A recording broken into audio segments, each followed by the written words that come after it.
Bismillahirrahmanirrahim. Assalamualaikum warahmatullahi wabarakatuh. Halo semua anak-anakku sekalian, para peserta didik baru SMK Pembangunan Indonesia Sumedang. Berjumpa lagi dengan Bapak di sini dalam materi MPLS. Kemarin Bapak sudah menyampaikan tentang materi budaya literasi. Dan untuk sekarang Bapak akan menyampaikan materi tentang tata tertib lalu lintas. Oke.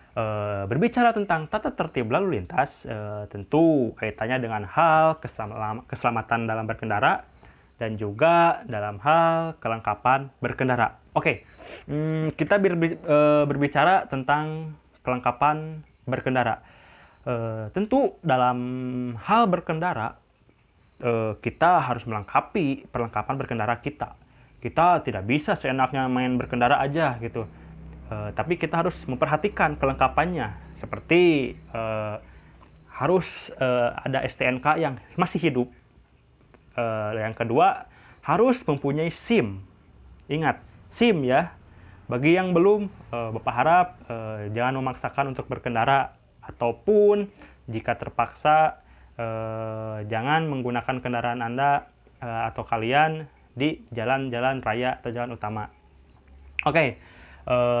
Tadi tentang STNK dan SIM. Lalu yang selanjutnya adalah kelengkapan safety riding kita. Contoh, satu, kita harus menggunakan helm saat berkendara. Yang kedua, kalau ada, gunakanlah sarung tangan. Lalu yang ketiga, gunakan jaket. Yang keempat, gunakan celana panjang. Yang kelima, kalau bisa gunakan sepatu. Nah, kenapa demikian? Karena amit-amit ya, kalau terjadi sesuatu di jalan, kalau kita menggunakan helm, sarung tangan, jaket tebal, ataupun jaket tipis, ataupun apapun itu, yang penting jaket, lalu celana panjang dan sepatu, kita akan meminimalisir efek atau akibat dari contohlah kecelakaan ataupun kita jatuh dari motor. Nah, kalau kita menggunakan perlengkapan yang lengkap sesuai protokol safety riding, maka efek dari saat terjatuh ataupun menabrak sesuatu ataupun apapun itu, kecelakaan dalam berkendara itu akan diminimalisir. Setidaknya tidak akan fatal dan tidak akan parah. Nah, lalu selanjutnya berbicara tentang keselamatan berkendara tadi. Ada kaitannya dengan menggunakan helm, sarung tangan, jaket, celana panjang, dan sepatu. Nah, lebih kompleksnya kalau di jalan, perhatikanlah rambu lalu lintas yang ada. Jangan sampai menerobos lampu merah, lalu ya, ada rambu lalu lintas dilarang belok, tapi kita tetap belok. Gunakan lampu sen sebaik mungkin. Jangan sampai ada kejadian kita mau belok ke kiri tapi sen ke kanan, ataupun mau kita belok ke kanan sen ke kiri. Nah, hindari berkendara seperti itu. Kita patuhi lalu lintas di jalan. Kalau ada lampu merah, berhenti saat lampu merah. Lalu berjalan saat lampu hijau. Jangan sampai pas lampu kuning itu kita menyerobot masuk terus melanjutkan perjalanan. Jangan sampai seperti itu, karena itu sangat berbahaya. Jadi usahakan ketika lampu kuning itu segera siap-siap untuk berhenti, dan pas lampu merah itu berhenti total, dan pas lampu hijau selanjutnya lanjutkanlah perjalanan kalian.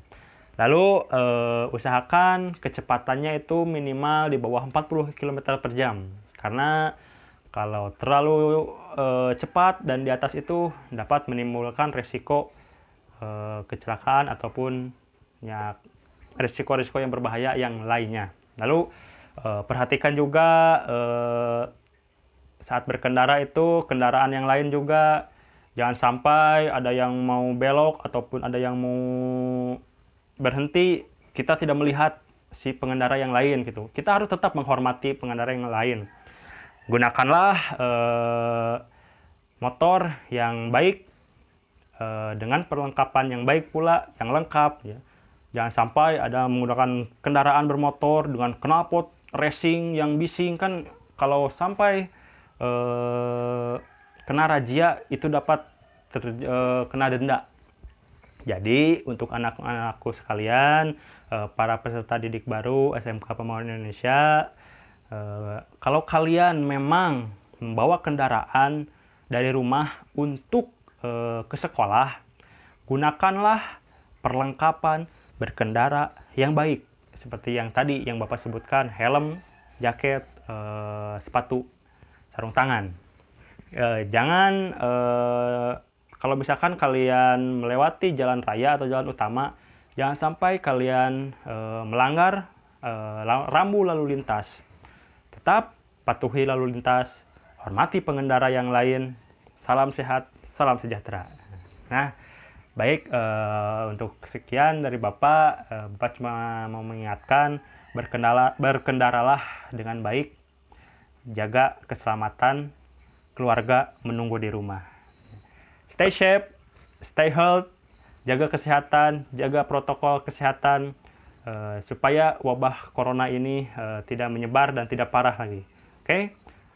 Gunakan hand sanitizer, lalu cuci tangan kalian dengan rajin, pakai masker, jauhi kerumunan, dan beri jarak aman sekitar 2-3 meter. Nah, baik, sampai di sini saja materi dari Bapak. Wassalamualaikum warahmatullahi wabarakatuh.